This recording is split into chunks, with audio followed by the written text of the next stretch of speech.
Mi hija gritó con una furia que jamás había visto en sus ojos. «O pagas por la comida o te buscas otro lugar donde vivir». Sus palabras cayeron sobre mí como piedras, cada una más pesada que la anterior. Ahí estaba yo, parada en la cocina de mi propia casa, la casa que construí ladrillo a ladrillo con mi difunto esposo, siendo expulsada por mi propia sangre.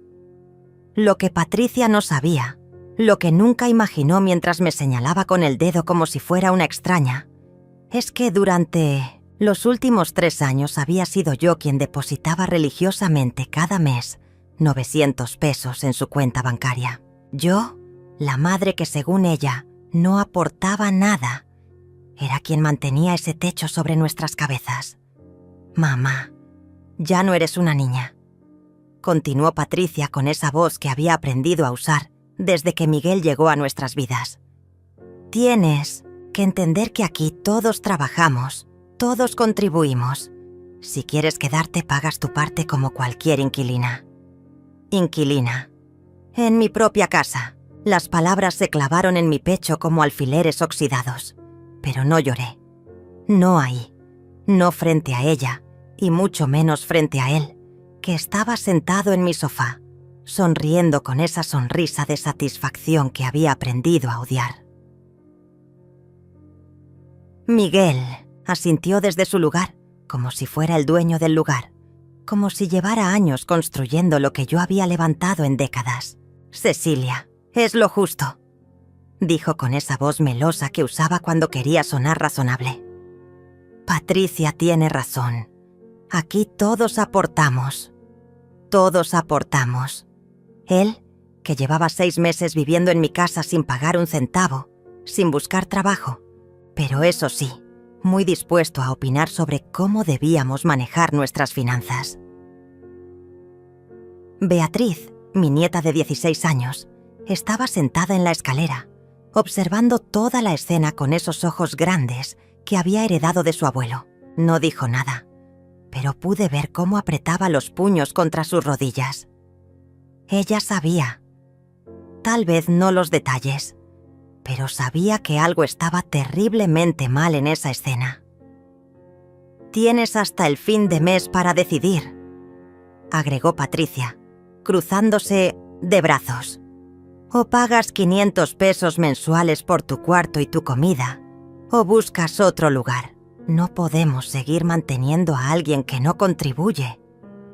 «Contribuye». La palabra resonó en mis oídos como una campana rota. Si ella supiera que cada peso que había gastado en esa casa durante los últimos 3 años, cada cuenta de luz, cada compra del supermercado, cada peso que creía que llegaba mágicamente a su cuenta, venía de mi pensión, de mis ahorros, de la venta de las joyas que heredé de mi madre. No respondí nada, solo asentí con la cabeza. Recogí mi taza de té que había quedado fría sobre la mesa de la cocina y subí lentamente las escaleras hacia mi habitación. Cada escalón crujía bajo mis pies como si la casa misma estuviera protestando por lo que acababa de suceder entre sus paredes. Detrás de mí, escuché la risa de Miguel y las palabras de Patricia. Ya era hora de que aprendiera cómo funcionan las cosas en el mundo real. Cerré la puerta de mi habitación y me senté en la cama que había compartido con mi esposo durante 30 años. Las cortinas blancas que había cosido yo misma filtraban la luz del atardecer, creando sombras doradas sobre las fotografías familiares que decoraban mi cómoda. Ahí estábamos todos. Patricia de niña, su graduación, su boda, el nacimiento de Beatriz, una vida entera de recuerdos construidos en amor, reducidos ahora a una transacción comercial. Abrí el cajón de mi mesa de noche y saqué la pequeña libreta donde anotaba todos mis gastos. Página tras página de registros meticulosos. Depósito. Patricia, 900 pesos. Supermercado, 1.200 pesos. Louis, 340 pesos. Gas, 180 pesos. 3 años de números que contaban la historia que Patricia nunca se molestó en leer. 3 años siendo la proveedora invisible de una casa donde ahora me trataban como una carga.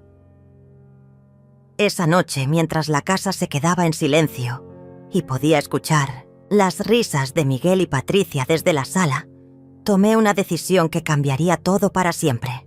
3 meses antes, todo parecía normal. Era un domingo de marzo y el aroma del mole que había estado cocinando desde la mañana llenaba cada rincón de la casa. La mesa del comedor estaba puesta con el mantel bordado que había sido de mi suegra, los platos de talavera que guardaba para las ocasiones especiales y las servilletas de lino que planchaba religiosamente cada semana. Patricia había llegado temprano con Beatriz y por primera vez en mucho tiempo, mi hija parecía relajada, casi feliz. «Huele delicioso, mamá», me dijo mientras se sentaba en la silla que siempre había sido suya, la que quedaba frente a la ventana donde entraba la luz de la tarde. Llevaba puesto ese vestido azul que le quedaba tan bien, el que yo le había regalado en su cumpleaños, y se había recogido el cabello de esa manera elegante que la hacía verse más joven. Beatriz corrió a la cocina a ayudarme con las tortillas, como hacía siempre, hablándome de sus clases, de sus amigas, de los libros que estaba leyendo. Todo se sentía perfecto, o al menos eso creía yo. Debería haber notado las pequeñas señales. Cómo Patricia revisaba su teléfono cada 5 minutos. Cómo sonreía de esa manera extraña cuando recibía mensajes. Cómo sus ojos se iluminaban de una forma que no había visto desde su divorcio. Debería haber sospechado cuando me preguntó, como quien no quiere la cosa, sobre mis finanzas. «Mamá, ¿cómo haces para que te alcance la pensión?», me había dicho mientras servía el agua de Jamaica en los vasos. «Es que yo con mi sueldo apenas y llego a fin de mes, y tú siempre pareces tan tranquila con el dinero». Yo le sonreí, orgullosa de poder ayudarla sin que se sintiera mal. «Ay, mija, cuando una aprende a administrarse, siempre alcanza. Además, tu papá me enseñó a ahorrar desde jóvenes». Lo que no le dije es que cada mes, religiosamente, transfería 900 pesos a su cuenta desde que se había divorciado. Lo que no sabía es que yo había vendido el anillo de compromiso de mi madre, las arracadas de oro que habían sido de mi abuela y hasta algunos de los muebles antiguos que tenía guardados en el sótano. Todo para asegurarme de que ella y Beatriz nunca pasaran necesidades. Era mi secreto, mi manera silenciosa de cuidarlas sin herir su orgullo. Esa tarde, después de la comida, Patricia recibió una llamada. Se alejó hacia el jardín para contestar, y a través de la ventana de la cocina pude verla caminar entre mis rosales, gesticulando animadamente, riéndose con una alegría que no veía en ella desde hacía años. Cuando regresó tenía las mejillas sonrojadas y los ojos brillantes. «Era un amigo», me dijo, pero había algo en su voz, una emoción contenida que no logró disimular completamente. Beatriz la miró con curiosidad, pero no dijo nada. Mi nieta siempre había sido observadora, igual que su abuelo. 2 semanas después, Patricia me habló de Miguel. «Es un hombre maravilloso, mamá. Trabajó en construcción durante años, pero ahora está entre proyectos. Es muy inteligente, muy trabajador». Lo describía como si fuera un premio que había ganado, con esa emoción de adolescente enamorada que contrastaba con sus 42 años. Yo me alegré por ella, de verdad. Después del desastre de su matrimonio, se merecía ser feliz. La primera vez que lo trajo a casa fue un viernes por la tarde. Miguel era un hombre alto, de complexión fuerte, con esas manos ásperas de quien ha trabajado toda la vida. Tenía una sonrisa fácil y sabía exactamente qué decir para caer bien. Me trajo flores, rosas amarillas, y me dijo que Patricia le había hablado mucho de mí. «Doña Cecilia, es un honor conocer a la mujer que crió a una hija tan extraordinaria». Durante la cena fue encantador. Elogió mi comida. Me preguntó sobre la historia de la casa. Se interesó por las fotografías familiares que decoraban las paredes. Incluso jugó dominó con Beatriz después de cenar y la hizo reír con sus bromas. Patricia lo miraba con adoración, como si hubiera encontrado al hombre perfecto. Pero yo debería haber prestado más atención a los detalles pequeños, a cómo sus ojos recorrían la casa, evaluando, midiendo, a cómo hizo preguntas muy específicas sobre si la casa estaba pagada, sobre mis finanzas, sobre si tenía otros familiares, a cómo su sonrisa se desvanecía cuando creía que nadie lo estaba viendo. Fue Beatriz quien me abrió los ojos, aunque en ese momento no entendí completamente lo que me estaba tratando de decir. Era un martes por la tarde, 3 semanas después de que Miguel prácticamente se mudara a nuestra casa. Yo estaba en la cocina preparando la merienda cuando mi nieta se acercó con esa cara de preocupación que ponía cuando algo la inquietaba profundamente. «Abuela, ¿has notado algo raro en mi mamá últimamente?», me preguntó en voz baja, mirando hacia la sala donde Patricia y Miguel estaban viendo televisión. Me sequé las manos en el delantal y la miré con atención. Beatriz tenía esa madurez que a veces me sorprendía, como si fuera mucho mayor, de sus 16 años. «¿Raro cómo, mi amor?», le pregunté, aunque yo también había notado cambios en Patricia. Últimamente hablaba diferente. Usaba palabras que no eran suyas, expresiones que sonaban ensayadas. Y había algo en sus ojos, una dureza nueva que me inquietaba. «Es como si fuera otra persona, abuela. Ayer me dijo que tenía que ser más independiente, que ya era hora de que aprendiera el valor del dinero. Me sugirió que buscara un trabajo de medio tiempo después de la escuela». Beatriz arrugó la frente. Pero nunca me había dicho eso antes. Siempre decía que mi trabajo era estudiar. Esa misma noche, mientras lavaba los platos después de la cena, escuché una conversación que cambió todo. Miguel y Patricia estaban en la sala, pero sus voces llegaban claramente hasta la cocina. Pensaron que no podía oírlos, o tal vez ya no les importaba. «Mi amor, tienes que ser más firme con tu mamá», decía Miguel con esa voz suave pero insistente que había aprendido a reconocer. «Una mujer de tu edad no debería estar viviendo con su madre. Es tiempo de que tomes las riendas de tu propia vida». «Pero Miguel es mi mamá. Y además, esta es su casa», respondió Patricia, aunque su voz sonaba menos segura de lo usual. «¿Su casa? Patricia, escúchame bien. Tú eres quien trabaja, quien mantiene este hogar. Tu madre ya cumplió su ciclo. Es natural que ahora sea tu turno de ser la cabeza de familia». Había algo hipnótico en la manera como hablaba, como si estuviera plantando ideas en la mente de mi hija, semilla por semilla. «Pero ella tiene su pensión», murmuró Patricia. «¿Su pensión?». Miguel se rió con desprecio. «¿Cuánto puede ser? 3.000, 4.000 pesos. Con lo que cuesta mantener esta casa, con los gastos que tienes, eso no alcanza ni para los servicios. Tú eres quien realmente sostiene todo esto, amor. Es tiempo de que ella lo reconozca». Dejé caer una cuchara al fregadero y el ruido metálico cortó la conversación.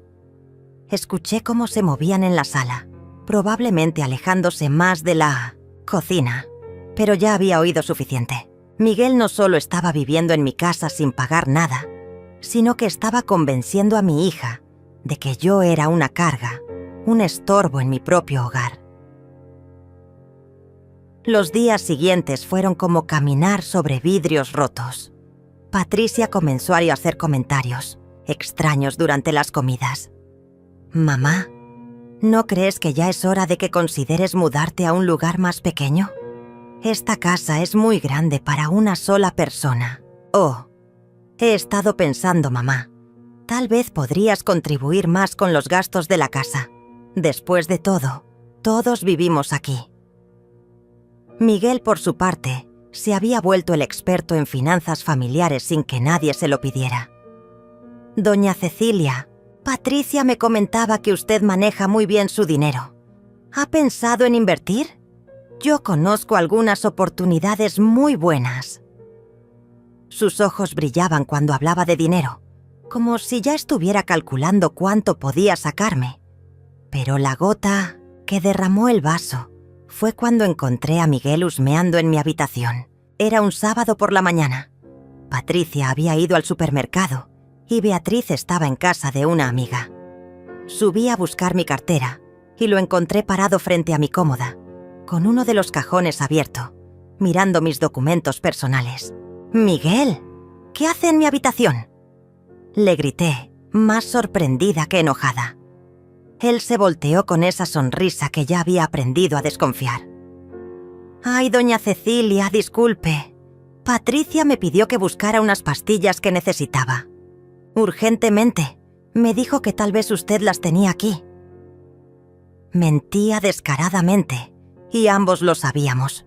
Mis medicinas están en el baño, Miguel, no en mis cajones personales. Tiene razón. Qué tonto de mi parte. Ya me voy. Salió de mi habitación, pero no antes de que nuestras miradas se cruzaran. En sus ojos vi algo que me heló la sangre. Él sabía que yo sabía, y ya no le importaba disimular. Esa noche revisé todos mis documentos.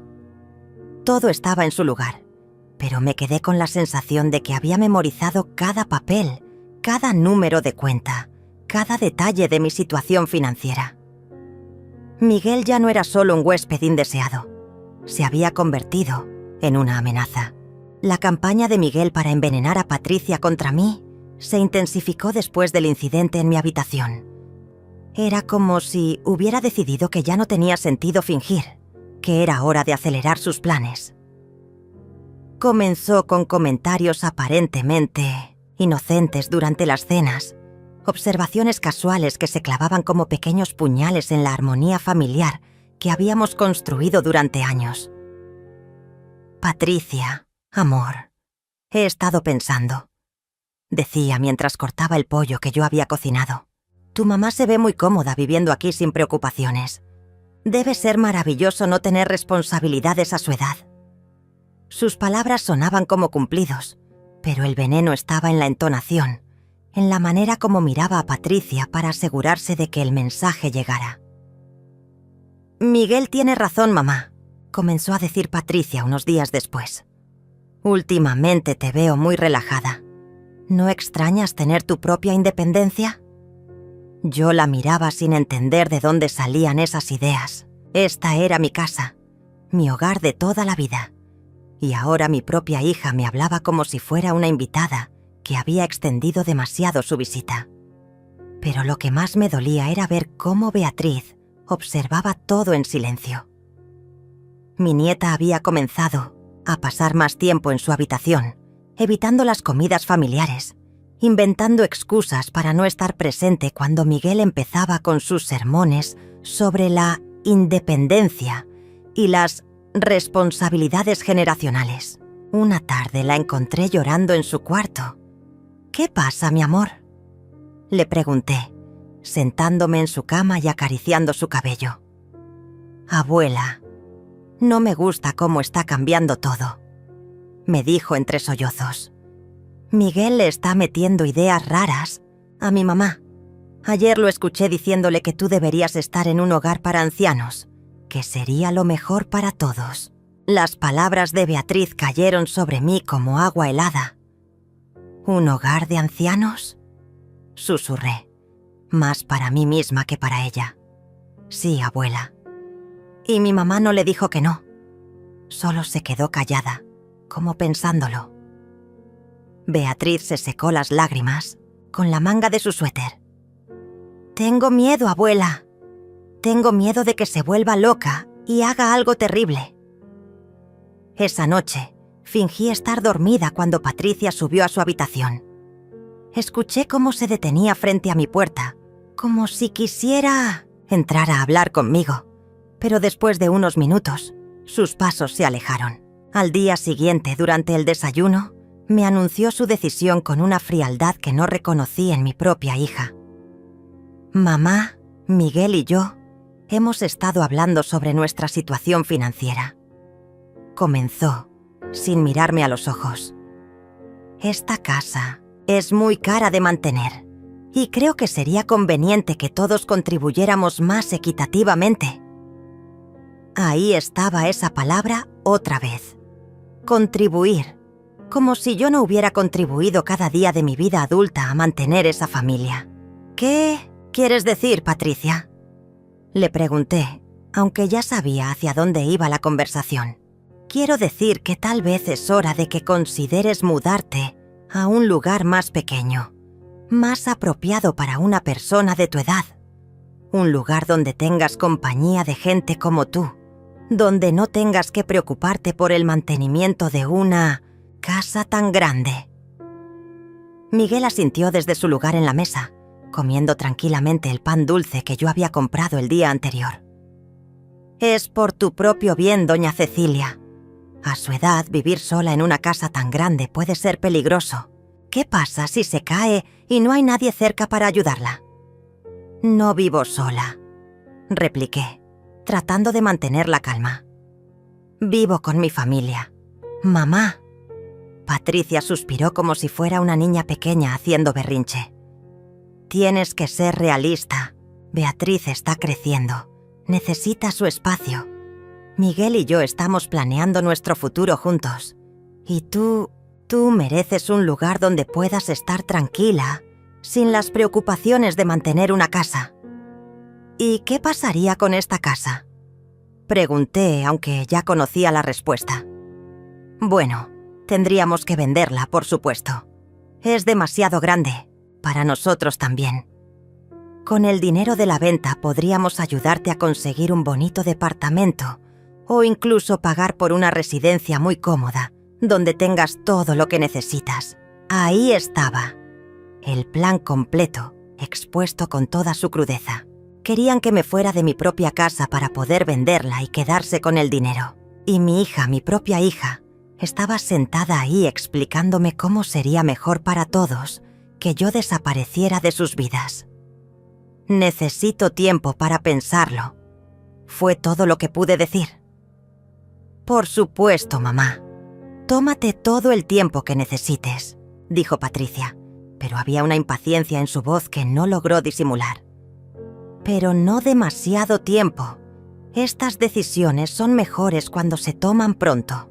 Esa tarde, mientras ellos salieron a ver departamentos, me quedé sola en la casa que había sido mi hogar durante 30 años. Caminé por cada habitación, tocando las paredes que habíamos pintado mi esposo y yo, recordando las navidades en la sala, los cumpleaños en el comedor, las noches de insomnio en la cocina tomando té y planeando el futuro de nuestros hijos. Fue entonces cuando tomé la decisión que cambiaría todo. Si querían jugar sucio, yo les enseñaría cómo se jugaba realmente. La presión se volvió insoportable después de nuestra conversación sobre la venta de la casa. Miguel y Patricia comenzaron a actuar como if ya hubieran tomado todas las decisiones por mí, hablando sobre mi futuro como si yo no estuviera presente, haciendo planes que incluían deshacerse de mis muebles, de mis recuerdos, de toda mi vida. Doña Cecilia, encontramos una residencia preciosa, me anunció Miguel una mañana durante el desayuno, sacando su teléfono para mostrarme fotografías. Mire qué jardines tan bonitos, y hay actividades todos los días, clases de manualidades, bingo, hasta baile los viernes. Hablaba con esa falsa alegría de vendedor, como si me estuviera ofreciendo unas vacaciones permanentes en lugar de destierro de mi propia casa. Patricia asintió entusiasmada, con una sonrisa que no llegaba a sus ojos. Es perfecto para ti, mamá. Tendrás amigas de tu edad. No tendrás que preocuparte por cocinar o limpiar. Será como estar en un hotel todo el tiempo. Sus palabras sonaban ensayadas, como si hubiera estado practicando ese discurso frente al espejo. ¿Y cuánto cuesta esa maravilla?, pregunté, aunque ya sospechaba la respuesta. Bueno, no es barata, admitió Miguel. Pero con la venta de la casa tendríamos más que suficiente para cubrir los gastos durante muchos años. Y si algo falta, Patricia y yo estaremos aquí para ayudar. Por supuesto que estarían ahí para ayudar, después de haberse gastado el dinero de la venta de mi casa. Pero lo que más me dolió fue la reacción de Beatriz cuando se enteró del plan. Mi nieta llegó corriendo a mi habitación esa misma tarde, con los ojos rojos de tanto llorar. «Abuela, mi mamá me dijo que te vas a ir a vivir a un hogar de ancianos», sollozó, abrazándome con desesperación. «¿Es cierto? ¿Me vas a dejar?» «Ay, mi amor», le dije sintiendo cómo se me partía el corazón. «No quiero irme. Esta es mi casa. Este es mi hogar». «Entonces no te vayas», me suplicó. «Dile a mi mamá que no quieres irte. Ella te tiene que hacer caso». «No es tan fácil, Beatriz. Tu mamá ya tomó la decisión. Pero es tu casa. Tú viviste aquí antes que Miguel, antes que yo». Mi nieta tenía razón, pero la razón ya no parecía importar en esa casa. Los días siguientes fueron un calvario constante. Miguel había tomado el control total de la situación y ya ni siquiera fingía ser cortés. Conmigo, se sentaba en mi sillón favorito, el que había sido de mi esposo, y hablaba por teléfono sobre la venta de la casa como si ya fuera suya. Invitó a un agente inmobiliario sin consultarme y tuvieron el descaro de hacer el recorrido mientras yo estaba en la cocina. «La casa está en excelentes condiciones», escuché que decía el agente. «Con algunas remodelaciones menores, podríamos obtener un precio muy bueno en el mercado actual. Sí, bueno, mi suegra es muy cuidadosa con sus cosas», respondió Miguel con esa voz de propietario que me hacía hervir la sangre. Mantuvo todo impecable durante años. Patricia, que había estado silenciosa durante la mayor parte de la visita, finalmente habló. «¿Cuánto tiempo calculas que tomaría la venta? Con el mercado como está ahora, yo diría que entre 2 y 3 meses máximo. Es una propiedad muy atractiva en una zona muy solicitada». Esa noche, durante la cena, Miguel anunció oficialmente el cronograma que habían establecido sin consultarme. «Doña Cecilia, hemos decidido que sería mejor actuar rápido. El mercado inmobiliario está muy bueno ahora y no sabemos cuánto tiempo va a durar. Pensamos poner la casa en venta la próxima semana». «¿La próxima semana?», logré decir, aunque sentía como si me hubieran golpeado en el estómago. «Sí, mamá», intervino Patricia, evitando mirarme directamente. «Entre más rápido, mejor. Así podrás mudarte a la residencia pronto y comenzar tu nueva vida». «¿Y qué pasa conmigo mientras tanto? ¿Dónde se supone que voy a vivir durante esos 2 o 3 meses?» Miguel y Patricia intercambiaron una mirada, como si hubieran estado esperando esa pregunta. «Bueno, pensamos que podrías quedarte aquí hasta que se concrete la venta», dijo Patricia finalmente. «Pero tendrías que contribuir con los gastos de la casa mientras tanto. No sería justo que vivieras gratis mientras nosotros pagamos todo». Ahí estaba otra vez esa palabra maldita, contribuir.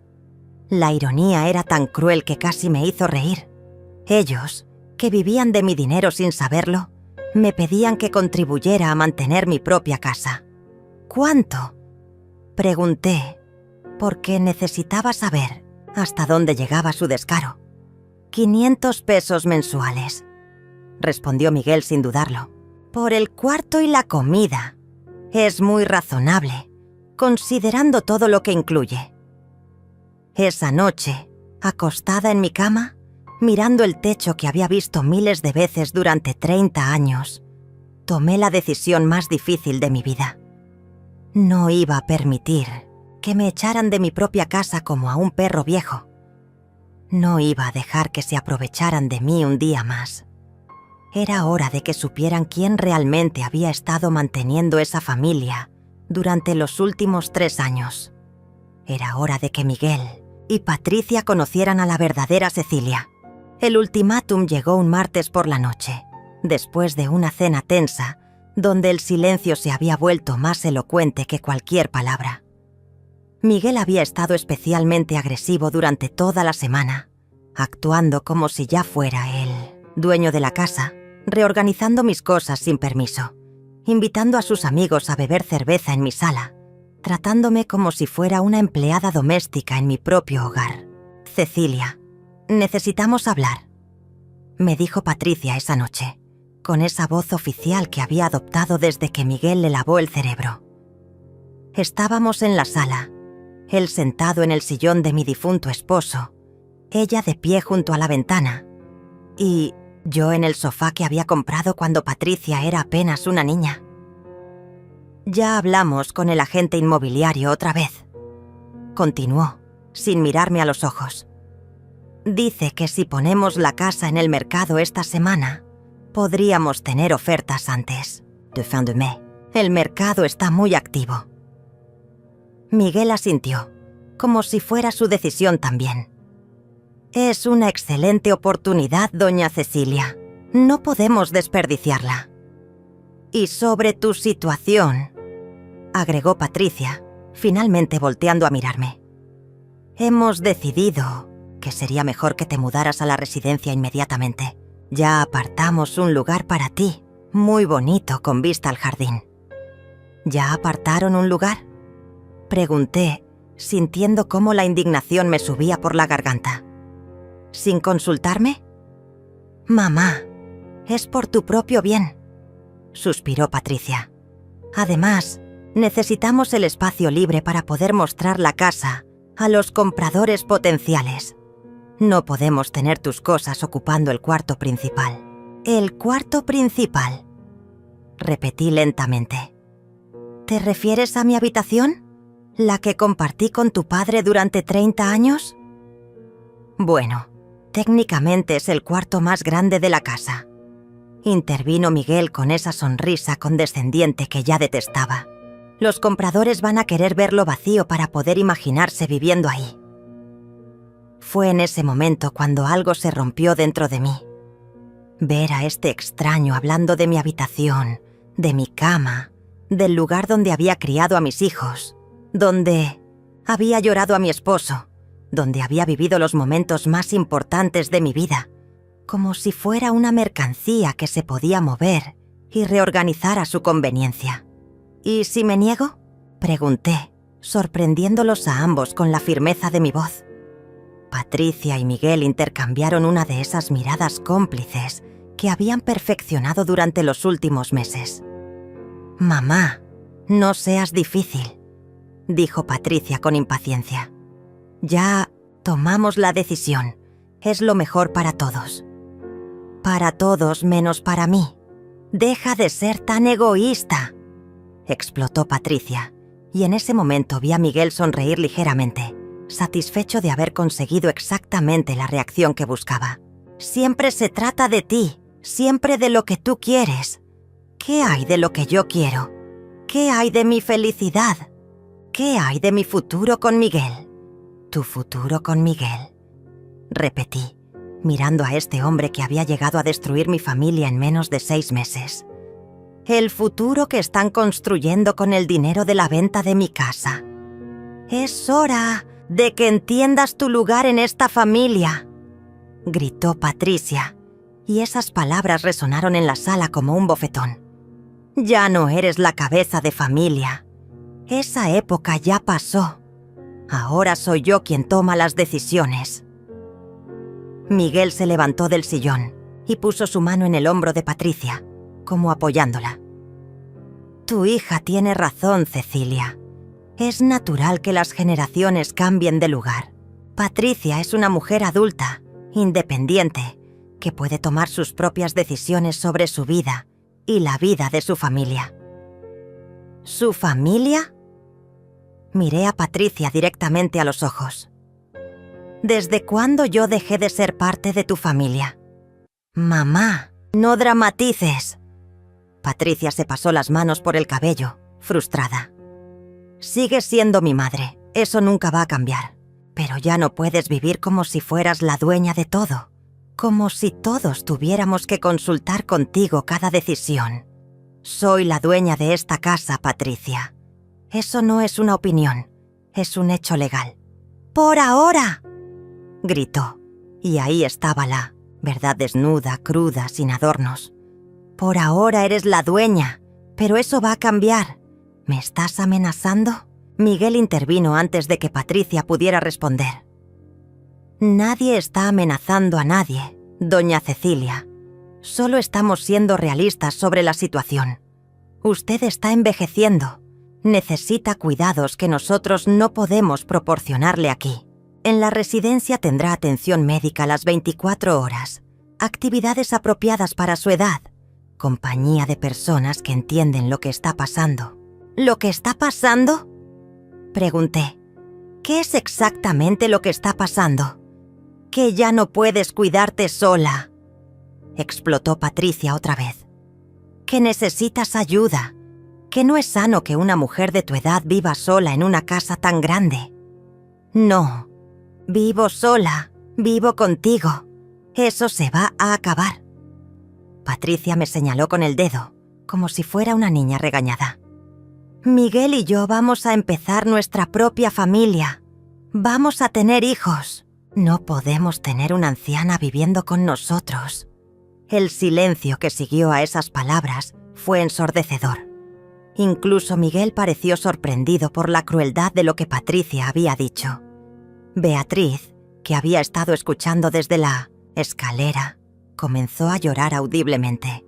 «Una anciana», repetí suavemente. «Así es como me ves ahora». Patricia se dio cuenta inmediatamente de lo que había dicho, pero era demasiado tarde para retractarse. «Mamá, yo no quise decir...» «Sí quisiste decir», la interrumpí, levantándome del sofá con una dignidad que no sabía que aún tenía. «Y está bien, ahora sé exactamente lo que piensas de mí». Caminé hacia las escaleras, donde Beatriz me esperaba con los brazos abiertos. «Abuela», sollozó, «no les hagas caso. Yo te quiero aquí». «Lo sé, mi amor», le dije abrazándola fuerte. «Yo también te quiero». Esa noche, acostada en mi cama, mirando las fotografías de mi esposo en la mesa de noche, supe que había llegado el momento de actuar. Era hora de que Patricia y Miguel descubrieran quién había estado realmente manteniendo esa casa durante los últimos 3 años. Era hora de mostrarles lo que pasaba cuando mordían la mano que los alimentaba. Al día siguiente, mientras Patricia y Miguel salieron a ver más residencias para ancianos donde desterrarme, comencé mi plan en silencio. No era momento de gritos ni confrontaciones. Era hora de actuar con la frialdad calculada que había aprendido de mi esposo cuando manejaba los negocios. Él siempre decía que la venganza se servía mejor cuando el enemigo no se daba cuenta de que estaba siendo derrotado, hasta que ya era demasiado tarde. Lo primero que hice fue ir al banco. Me vestí con mi mejor traje azul marino, el que usaba para las ocasiones importantes.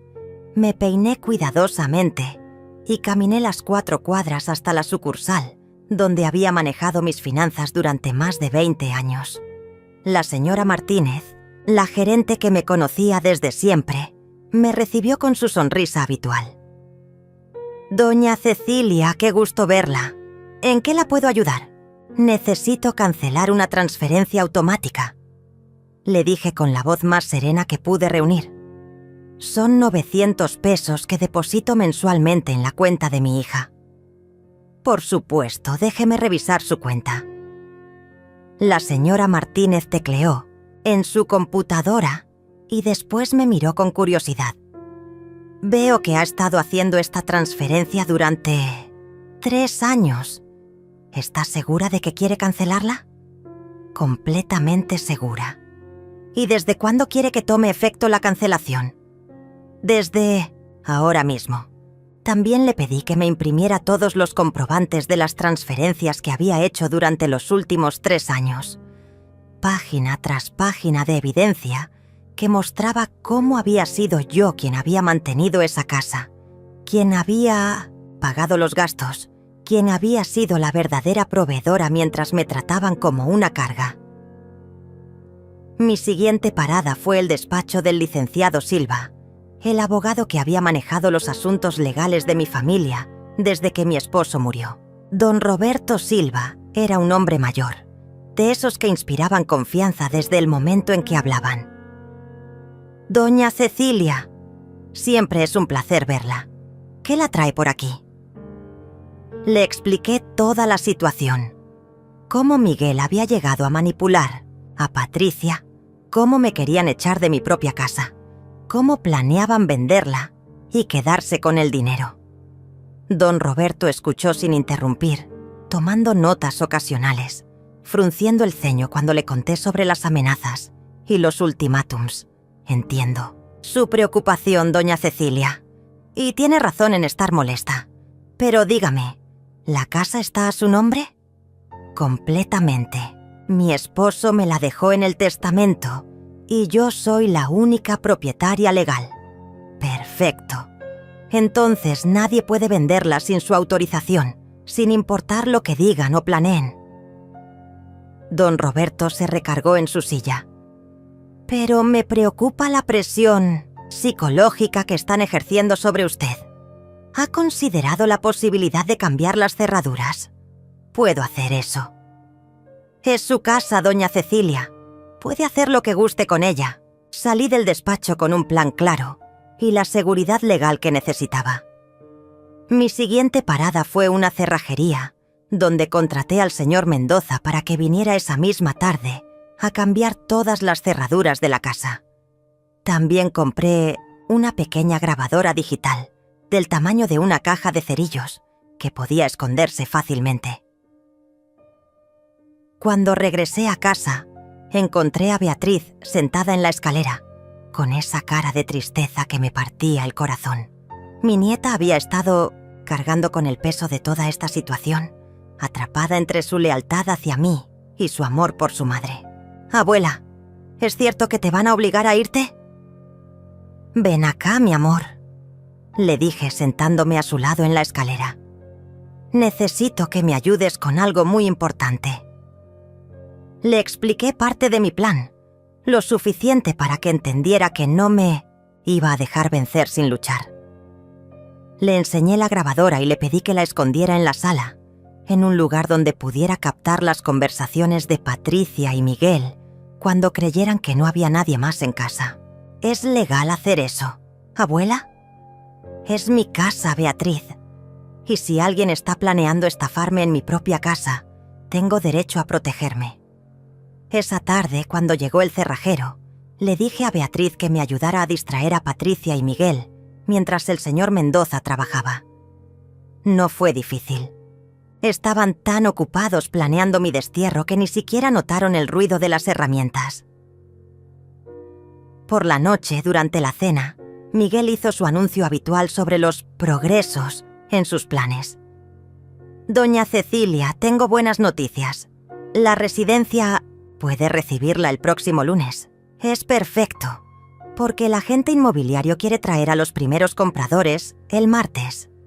«¿El próximo lunes?», pregunté fingiendo sorpresa. «¿No es muy pronto?» «Para nada», intervino Patricia. «Ya perdimos demasiado tiempo. Entre más rápido mejor». «Además», agregó Miguel con esa sonrisa falsa, «ya pagamos el depósito de la residencia. Sería una pena perder ese dinero». «¿Ya pagaron el depósito? ¿Con qué dinero?» Patricia y Miguel intercambiaron una mirada. «Bueno, tuvimos que usar nuestros ahorros», mintió Patricia. «Pero no te preocupes, cuando vendamos la casa, recuperaremos todo». Esa noche, fingí estar dormida cuando escuché que bajaban a la sala. Activé discretamente la grabadora que Beatriz había escondido detrás del televisor y esperé. No tuve que esperar mucho.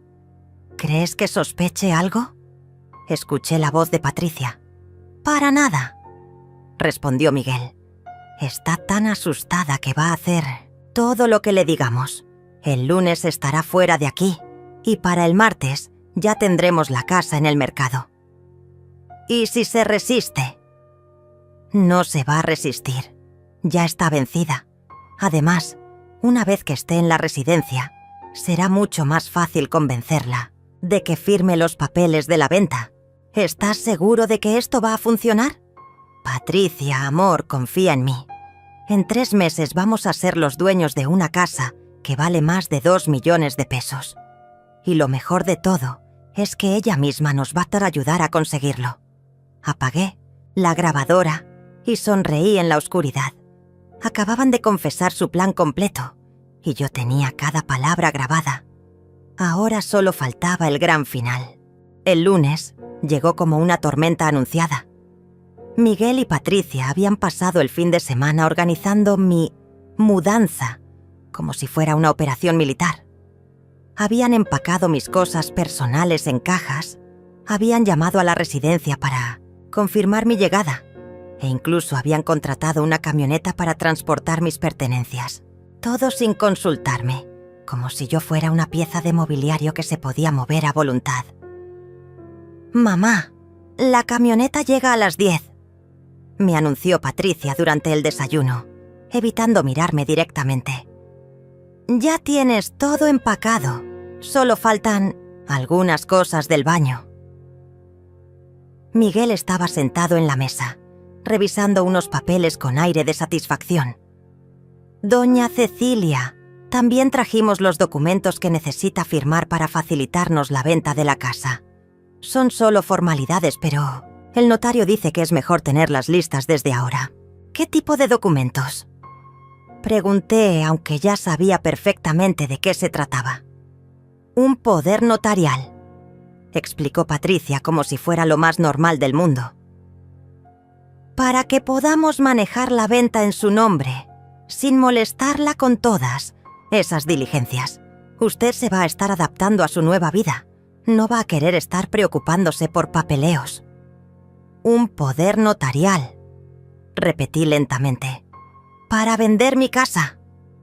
«Es temporal», mintió Miguel. «Solo hasta que se complete la venta. Después de eso, obviamente le transferiremos su parte del dinero.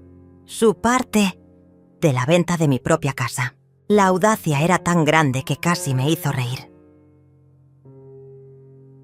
A las 9:30 de la mañana, fingí estar terminando de empacar mis últimas cosas en mi habitación. Desde la ventana podía ver la camioneta estacionada en la calle, al conductor esperando, pacientemente, a Miguel fumando en el jardín mientras hablaba por teléfono, probablemente con el agente inmobiliario. Patricia estaba en la sala, revisando obsesivamente una lista de pendientes. Era hora de ejecutar mi plan. Bajé las escaleras cargando una pequeña maleta, como si fuera una anciana resignada a su destino. Patricia me esperaba en la entrada, con los documentos del poder notarial en las manos y una sonrisa nerviosa en el rostro. «¿Lista, mamá?», me preguntó. «Casi», respondí con voz tranquila. «Solo necesito pedirle algo a Miguel». Miguel entró a la casa al escuchar su nombre, todavía con el teléfono en la oreja. «¿Qué necesita, doña Cecilia?», quería preguntarle. «Algo sobre el dinero que aparece en la cuenta de Patricia cada mes», dije, observando cómo se le cambiaba la cara. «Usted que maneja tan bien las finanzas, ¿no le parece extraño que ella reciba 900 pesos mensuales sin saber de dónde vienen?» Patricia frunció el ceño. «¿De qué estás hablando, mamá?» «De los 900 pesos que aparecen en tu cuenta bancaria el día 5 de cada mes, sin falta, durante los últimos 3 años. «Mamá, no sé de qué hablas. Yo no recibo ningún depósito misterioso». Saqué de mi bolsa los comprobantes que había impreso en el banco, todos los papeles que mostraban las transferencias mensuales, y los puse sobre la mesa del comedor. «¿Estás segura, Patricia?». Mi hija se acercó a revisar los documentos y pude ver cómo su rostro se iba transformando mientras leía. Cada página era una bofetada de realidad, transferencia tras transferencia, mes tras mes, año tras año, todas originadas desde mi cuenta bancaria hacia la suya. ¿Qué es esto?, balbuceó Patricia. Es la prueba de que durante los últimos 3 años he sido yo quien ha estado manteniendo esta casa. Cada peso que creías que llegaba mágicamente a tu cuenta, cada peso que te permitía pagar la luz, el gas, la comida, venía de mi pensión, de mis ahorros. Miguel se acercó a ver los documentos y pude ver cómo la sangre se le iba del rostro. Esto debe ser un error. No es un error, Miguel.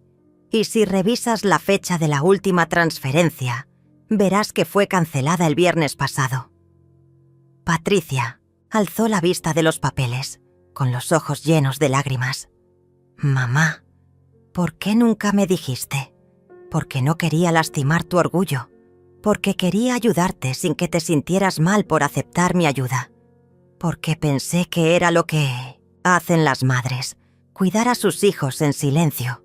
Pero entonces todo este tiempo, Patricia miraba alternadamente los documentos y mi cara, como si estuviera tratando de reordenar todo lo que creía saber sobre nuestra situación financiera. Todo este tiempo, tú has estado viviendo de mi dinero, en mi casa, mientras planeabas echarme como si fuera una carga. Terminé la frase por ella. Miguel intentó recuperarse. Bueno, esto no cambia nada. Usted sigue necesitando cuidados. Sigue siendo peligroso que viva sola en una casa tan grande. Tienes razón, Miguel, dije con una sonrisa que los heló a ambos. Es peligroso vivir con personas que planean estafarme. Saqué la grabadora de mi bolsa y presioné el botón de reproducción. Sus propias voces llenaron la sala. La conversación del sábado por la noche, donde confesaban su plan completo, donde hablaban de engañarme para firmar papeles, donde se felicitaban por ser tan inteligentes. El silencio que siguió fue ensordecedor. Patricia se dejó caer en el sofá, con la cara entre las manos. Miguel retrocedió hacia la puerta, como si estuviera calculando la mejor ruta de escape. Y ahora, dije sacando las llaves nuevas de mi bolsa, creo que es hora de que sepan quién realmente va a mudarse de esta casa. Patricia alzó la vista, confundida. ¿Mamá? Miguel, dije mirando directamente a ese hombre que había llegado a destruir mi familia. Tienes exactamente 10 minutos para sacar tus cosas de mi casa. Las cerraduras fueron cambiadas ayer, y estas son las únicas llaves que existen. ¿Qué? Miguel miró las llaves en mi mano como si fueran una serpiente venenosa. 10 minutos, Miguel. Y después de eso, si sigues en mi propiedad, voy a llamar a la policía por invasión de propiedad privada. La transformación de Miguel fue instantánea. El hombre encantador desapareció, reemplazado por su verdadera naturaleza. No puedes hacer esto. Yo vivo aquí. Tengo derechos. No tienes ningún derecho en mi casa, Miguel. Nunca pagaste renta. Nunca firmaste un contrato. Nunca fuiste más que un huésped que abusó de mi hospitalidad. ¡Patricia!, gritó volteándose hacia mi hija. Di algo. No puedes permitir que me haga esto. Pero Patricia seguía mirando los comprobantes bancarios, como si finalmente estuviera entendiendo la magnitud de lo que habían estado a punto de hacer.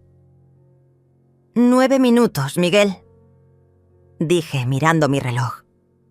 Y por primera vez en meses, tuve el control total de mi propia casa. Miguel subió las escaleras como un huracán, gritando amenazas que ya no me asustaban. «Esto no se va a quedar así, vieja loca. Te voy a demandar. Te voy a quitar esta casa de todas maneras». Sus palabras rebotaban en las paredes como balas perdidas, pero yo me mantuve inmóvil en la sala, contando tranquilamente los minutos en mi reloj. Patricia seguía sentada en el sofá, revisando una y otra vez los comprobantes, como si esperara que los números cambiaran mágicamente. Las lágrimas corrían por sus mejillas mientras sumaba mentalmente todo el dinero que había recibido sin saberlo, todos los gastos que había podido cubrir gracias a mi ayuda silenciosa. «Mamá», susurró finalmente. «Yo no sabía. Te juro que no sabía». «Lo sé, mi amor», le dije sentándome a su lado en el sofá que había sido testigo de tantas conversaciones familiares a lo largo de los años. Él te manipuló, te llenó la cabeza de ideas que no eran tuyas. Pero las cosas horribles que te dije, la manera como te traté... Patricia sollozó más fuerte. Te llamé anciana. Te dije que ya no eras parte de la familia. Las palabras duelen, Patricia. Pero las palabras también se pueden perdonar cuando vienen del corazón equivocado, por las razones equivocadas. Miguel bajó las escaleras cargando 2 maletas y una mochila, con la cara roja de la furia. Se detuvo frente a nosotras, y por un momento pensé que iba a intentar algo violento, pero debe haber visto algo en mis ojos que lo detuvo. «Esto no termina aquí, Cecilia», me amenazó. «Voy a regresar con abogados. Voy a demostrar que estás senil, que no puedes cuidarte sola». «Ve con todos los abogados que quieras, Miguel», le respondí con una calma que me sorprendió a mí misma. «Tengo todo grabado, todo documentado. Tengo pruebas de tu plan para estafarme. Tengo testigos de tus amenazas. Y sobre todo, tengo algo que tú nunca vas a tener». «¿Qué?» «Esta casa es legalmente mía, y siempre lo va a ser». Miguel miró a Patricia una última vez, esperando tal vez que ella saliera en su defensa, que se fuera con él, que eligiera el futuro que habían planeado juntos. Pero mi hija no levantó la vista de los documentos. «¡Patricia!», le gritó. «Ven conmigo. No te quedes aquí con esta mujer manipuladora».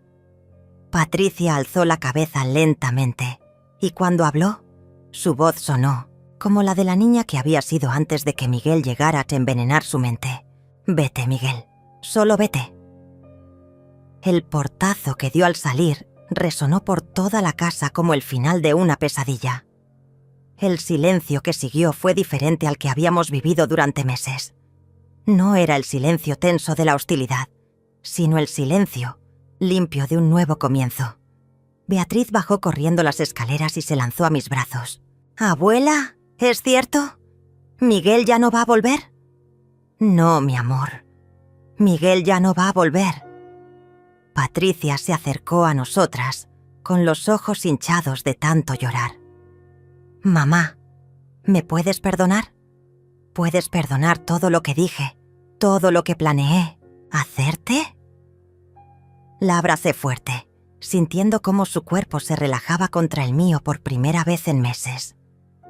«Ya te perdoné, Patricia, desde el momento en que vi que no eras tú quien hablaba. ¿Cómo pudiste mantener la calma durante todo este tiempo? ¿Cómo pudiste planear todo esto sin volverse loca? Porque tu padre me enseñó que la paciencia y la estrategia siempre vencen a la impulsividad y la codicia. Y porque sabía que en el fondo mi hija seguía ahí, solo estaba perdida». Esa tarde, mientras Patricia llamaba al banco para entender completamente la situación financiera, y Beatriz preparaba té en la cocina como en los viejos tiempos, yo me senté en mi sillón favorito y miré alrededor de mi sala. Todo estaba exactamente como debía estar. Mis fotografías en su lugar, mis plantas junto a la ventana, mis libros en el estante que había construido mi esposo. Patricia regresó del teléfono con una expresión de asombro y vergüenza.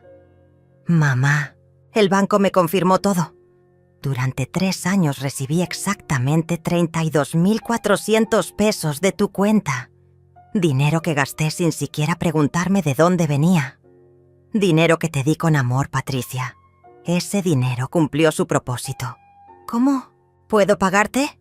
Ya me pagaste», le dije señalando a Beatriz que traía la bandeja del té. «Recuperé a mi familia». 3 meses después, Patricia encontró un trabajo mejor, uno que le permitía mantenerse sin necesidad de mis transferencias mensuales. Miguel nunca regresó. Nunca cumplió sus amenazas. Simplemente desapareció de nuestras vidas como la mala hierba que era. De vez en cuando, Patricia recibía mensajes de él, pero los borraba sin leer. Beatriz se graduó con honores de la preparatoria y decidió estudiar Derecho, para proteger a otras abuelas como tú. Me dijo con esa sonrisa que iluminaba toda la casa. Y yo, Cecilia, seguí viviendo en mi casa. La casa que había defendido con la paciencia de quien sabe que la justicia llega cuando debe llegar. Cada mañana, cuando me levantaba y veía el sol entrando por las ventanas de mi habitación, recordaba las palabras que me había dicho a mí misma esa noche terrible cuando planeé mi venganza. Ellos nunca más van a tocar mi nombre. Y nunca más lo tocaron. Planté hortelã en el jardín donde Miguel solía fumar, y cada vez que el aroma llenaba la casa, me recordaba que algunas batallas se ganan en silencio, que la dignidad se recupera paso a paso, y que el amor verdadero siempre encuentra la manera de regresar a casa. La casa siguió siendo mía, como siempre había sido, como siempre iba a ser.